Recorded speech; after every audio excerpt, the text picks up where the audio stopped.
Assalamualaikum warahmatullahi wabarakatuh. Alhamdulillahi haqqa hamdi, alhamdulillahi hamdan katsiran tayyiban mubarakan fih.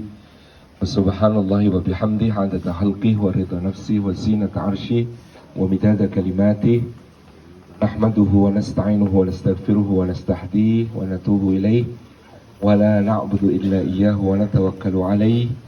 Allahumma fasalli wa sallim wa barik ala sayyidina wa habibina wa syafi'ina wa maulana Muhammad wa ala alihi wa ala ashabihi wa dhurriyyatihi wa man sara ala nahjihi wa sanna bi sunnatihi wa ihtada bi hadihi wa da'a bi da'watihi ila yaumil liqa'i rabbih, amma ba'du.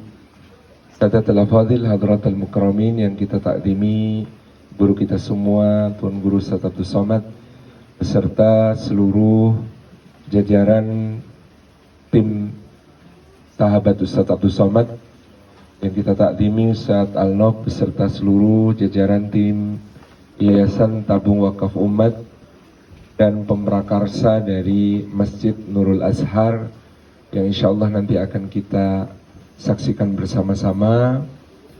Yang kami takdimi para guru, para masyayikh, para asatid yang dimuliakan oleh Allah Subhanahu wa taala yang tidak dapat disebut satu persatu.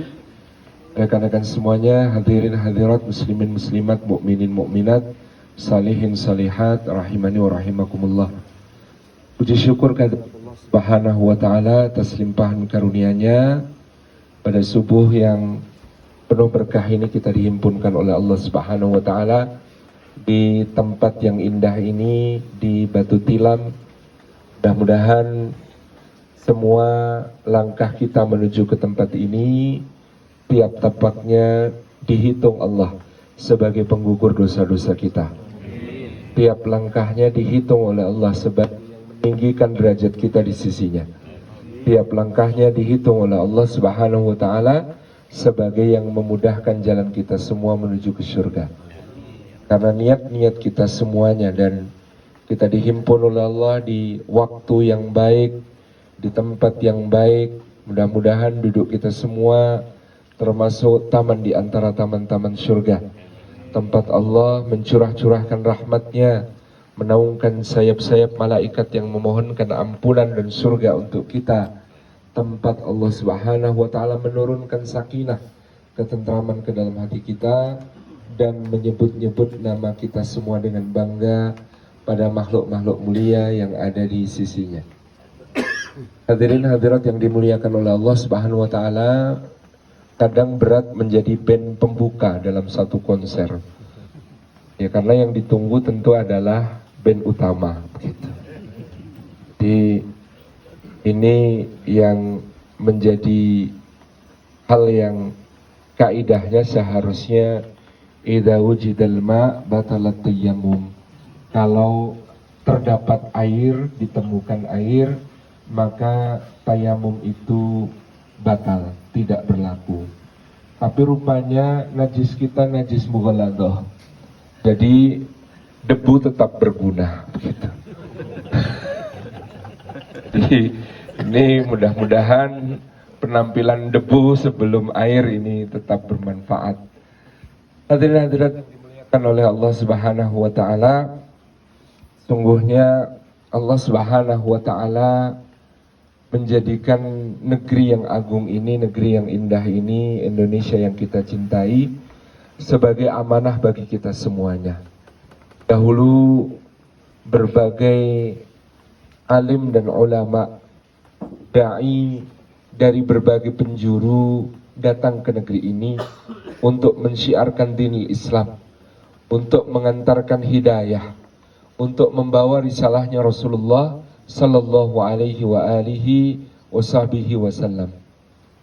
Tentu ini menjadi hutang dakwah bagi kita. Bahkan sampai hari ini tentu masih banyak hal yang menjadi tantangan kita semua untuk ditunaikan dalam mengajak masyarakat untuk semakin dekat kepada Allah Subhanahu wa taala. Maka sungguh sangat kita mengapresiasi ikhtiar-ikhtiar yang dilaksanakan oleh YTWU dalam mensyiarkan agama Allah Subhanahu wa taala ini, termasuk sampai jauh ke pelosok, pada hari ini ke Batu Tilam, pekan yang akan datang ke Bagan Beniau, juga kemudian ke suku Talang Mama seperti yang sudah diinisiasi oleh Tuan Guru Ustadz Abdul Samad. Ini merupakan satu teladan bagi kami bahwa perhatian kepada daerah-daerah yang pelosok, daerah-daerah yang terpencil di dalam dakwah ilallah merupakan salah satu pintu yang kita ketuk kepada Allah untuk mendapatkan keberkahan-keberkahan dakwah. Tentunya ini menjadi satu ikhtiar mengikuti apa yang telah dicontohkan, diteladankan oleh Rasulullah SAW, dilanjutkan oleh para sahabat beliau radhiyallahu anhum ajma'in, dilanjutkan oleh para tabi'in, para atba'ut tabi'in, para a'immah, para alim, para ulama, para imam-imam yang luar biasa, termasuk yang hadir datang ke negeri kita dari berbagai sudut bumi untuk membawa agama Allah Subhanahu wa taala. Yang kita pernah dengar dari penelitian-penelitian bagaimana Islam hadir ke Nusantara yang kita cintai ini sejak abad pertama Hijriyah.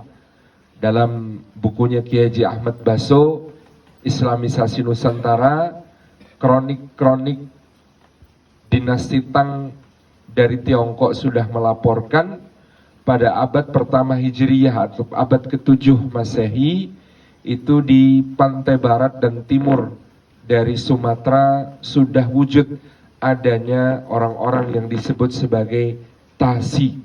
Tasi ini diterjemahkan sebagai komunitas kaum muslimin yang tinggal secara independen. Mereka membentuk perkampungan-perkampungan terdiri dari berbagai fungsi. Jadi bukan cuma pedagang-pedagang yang datang, tapi dalam kampung-kampung ini sudah terdapat struktur. Ada imam yang memimpin sholat berjamaah, ada mu'alim yang mengajarkan agama Islam, dan juga ada komunitas pedagang yang menjalankan perniagaan di bawah perlindungan raja-raja yang ada di wilayah-wilayah tersebut. Para tashi ini dengan demikian tidak bisa dipandang sebagai orang yang hanya berdagang sebagai muslim, tapi mereka telah membawa syiar dinil Islam. Mereka serius untuk memperkenalkan Allah dan Rasulnya Sallallahu Alaihi Wasallam kepada penduduk-penduduk yang ada di wilayah Nusantara. Sampai kemudian berabad-abad kemudian pasang surut, silih berganti, dakwah terus menyebar sampai pada masa ada seorang yang namanya disebut di dalam begitu banyak naskah. Namanya adalah Ahmad Jamaluddin Al-Husain atau dikenal sebagai Syekh Jumadil Kubra, yang kemudian tercatat dalam berbagai naskah yang ditemukan baik itu di Benggala, di wilayah Bangladesh sekarang, di Malaka, di Pasai, di Palembang, di Jawa di banyak tempat, dari Cirebon, kemudian juga Gresik, kemudian di Tuban, tercatat juga dalam naskah-naskah yang ada di wilayah Makassar, kemudian di Lombok, kemudian di Bali, kemudian di Ternate, kemudian di Tidore. Tercatat pula beliau sampai berdakwah ke Mindanao dan juga tercatat di Champa, wilayah yang terdapat di antara Vietnam dan Kamboja hari ini. Kemudian juga beliau tercatat di wilayah-wilayah yang jauh yang lainnya. Kiprah beliau sebagai seorang dai, mu'alim yang kemudian menjelajah ke berbagai negeri, mensyiarkan agama Allah ini, menjadi asas bagi dzurriyyahnya, cucu-cucunya nantinya untuk mensyiarkan dakwah secara masif di Kepulauan Nusantara. Ketika berada di Samarkand, Uzbekistan, beliau sempat menikah dan memiliki seorang putra namanya Maulana Ibrahim As-Samarqandi, yang Ibrahim As-Samarqandi yang dinisbatkan kepada negeri Samarkand ini kemudian menuju ke Champa. Ditugaskan oleh ayahnya berdakwah di Champa, menikah dengan putri Raja Champa, kemudian memiliki 3 orang putra, Maulana Ahmad Rahmatullah, Maulana Ali Murtadha, dan Maulana Ishaq. Maulana Ahmad Rahmatullah kelak kita kenal sebagai Sunan Ampel. Maulana Ali Murtadha disebut dalam Babat Majapahit sebagai Ali Murtolo, Sayyid Ali Murtolo. Ini adalah mufti di ibu kota Majapahit. Dan putra ketiga Maulana Ishaq nantinya akan menikah dengan putri Raja Majapahit Timur yang berkedudukan di Belambangan atau Banyuwangi sekarang, menurunkan Sunan Giri atau Maulana Ainul Yakin. Ini kiprah yang luar biasa dan kemudian disusul oleh para ulama yang lain. Misalnya dalam masa antara dakwah Maulana Ahmad Jumatil Kubra, Jamaluddin Al-Husain dengan zaman Ahmad Rahmatullah, terdapat seorang ulama dari Azerbaijan namanya Maulana Malik Ibrahim, menuntut ilmu di Mesir, kemudian berlayar ke timur dan berdakwah di wilayah yang hari ini disebut sebagai Gresik, sehingga kenal banyak orang menyebutnya sebagai Sunan Gresik. Ini cikal bakal dari dakwah yang kemudian mengalami masifikasi luar biasa pada abad ke-15 Hijriyah di wilayah Nusantara. Tidak kita sebut hanya Jawa saja, karena nanti misalnya Sunan Giri akan memiliki murid-murid yang menyebar ke berbagai penjuru. Misalnya murid beliau yang berasal dari Minangkabau, Datuk Ritito, Datuk Ribandang, dan Datuk Ripatimang akan membuka dakwah di Sulawesi. Murid beliau Sultan Zainal Abidin Syah dari Ternate akan menyebarkan dakwah di wilayah Maluku sampai Nusa Tenggara. Murid beliau Pangeran Plembang, Pangeran Jambi mensyiarkan dakwah di Sumatera bagian selatan.